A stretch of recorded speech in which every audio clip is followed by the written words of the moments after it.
This is a preview for the midweek games that are coming up. It's a short turnaround, and it'll be the last Premier League games in a while. I think for 2 weeks there will be no more other games in the Premier League. So this is our last fix before we go on the diet of no Premier League football. So we'll be starting with a couple of games, preview a couple of games what's coming up midweek Tuesday and Wednesday. And as always, before we begin, please like and subscribe, and always leave your comments down below. Chelsea versus Leeds. Now, this is a very tricky fixture to call. Chelsea will be at home, so they have the advantage. They've been winning, but they've been more so capitalizing on the mistakes of the opposition rather than themselves dominating the game. Now, Leeds again play in a similar fashion. They sort of capitalize over the mistakes of the opposition. So it'll be interesting to see how the two teams line up against each other. I give the edge to Chelsea, although I think Leeds can cause an upset, but overall I think Chelsea should win this game. They have too much firepower. With João Pedro in form, Cole Palmer now coming back into his own, Fernandes has been scoring, Neto has been providing assists. So they look very good. There's just too much firepower in Chelsea.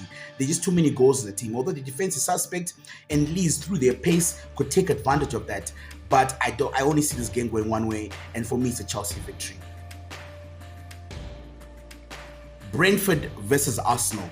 Now, this could be the banana peel match for Arsenal because Brentford have been in very good form.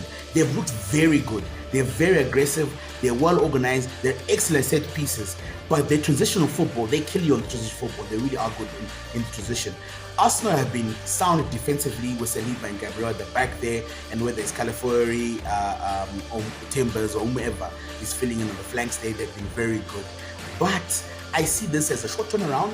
They might be tired over the weekend because they're always under pressure. So this might not be as easy a victory as Arsenal fans think, but I still would give Arsenal the edge. They are top of the league for a reason. I think their set pieces might be the way they might score against Brentford, because I think Brentford will be organized enough to keep Arsenal out, and they will form a. I do not think this will be a clean sheet. Brentford will score at some point, so it will be whether Arsenal can score more goals than Brentford.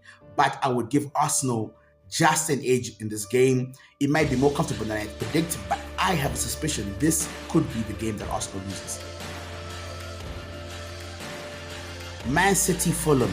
Now, this is an intriguing matchup, right? On paper, Man City should boss this game and win easily. But if you've looked over the past performances of these two teams, Fulham are notoriously not a great starter.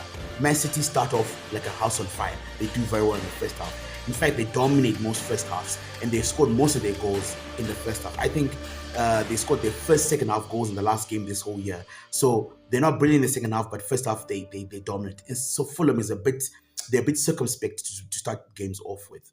But Fulham always grow into the game, and Man City always grow out of games. And the fact that, and the main reason I think why they are terrible in the second half is because Rodri and Bernardo Silva get tired, right? They're old people, get tired. And so now what's happening is, unless he changes that midfield too, or they're going to struggle because they've just played on Sunday and now they're going to be playing again midweek. So it's going to be very tough for them to keep. Rodri hasn't really recovered from his injuries. So I give Fulham a fair chance in this game. Although because it's at home, Man City should win. They should win. But this could be a tricky one and could be closer than you think.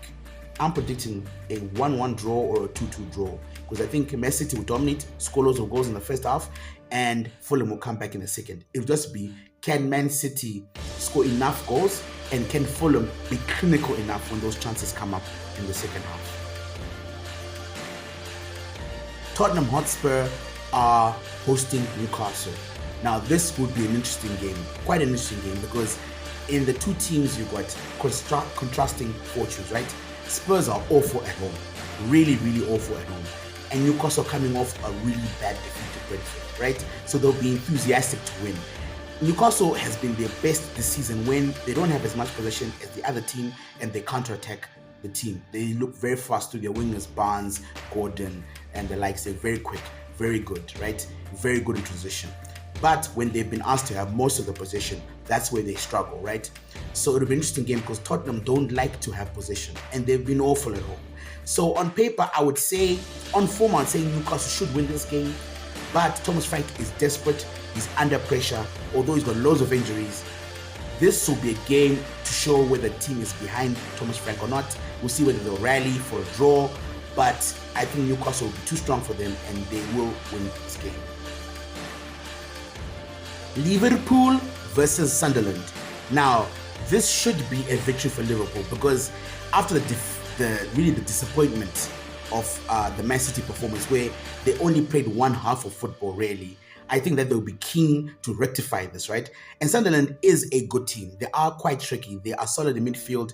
They can attack. They have some creativity. But I think Liverpool's got too much firepower for them with the Verts and Igatike and hopefully Salah.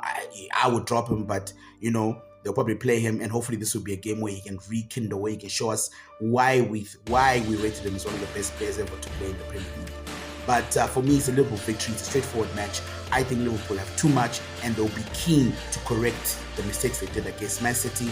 I don't see Alisson giving the game away 2 games in a row. I don't see them being under enough pressure to expose Van Dijk. So I think they will win the game. And also, if they lose this game, they will be so many points behind the top 4. They will struggle to get into Europe because there are a lot of teams that are not looking back. Chelsea's not looking back. Man United is not looking back, right? So they can't count on those teams to falter if they want to make it in the top 4. So this is a vital game for them. They should win, and I think they will win this game. And as always, please like and subscribe. It really helps the channel.